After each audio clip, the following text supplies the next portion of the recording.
Arteta, Arsenal har 3 kunda shunday o'ynayotgandan faxrlanaman.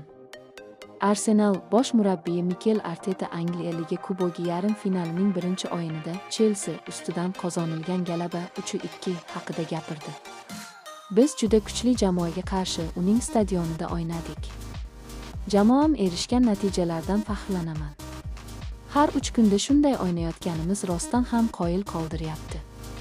Yarim finallarda doimiy ravishda o'ynashni xohlaymiz. Mavsum davomida qilgan barcha ishlarimiz muhim edi. Havertzning qaytishi bu jamoa darajasini oshiradi va u bizga juda kerak. Oldindagi o'yinlar sonini inobatga olsak, barcha futbolchilar o'yin amaliyotiga ega bo'ladi. Shuning uchun tarkibda hamma borligidan xursandman, dedi Arteta.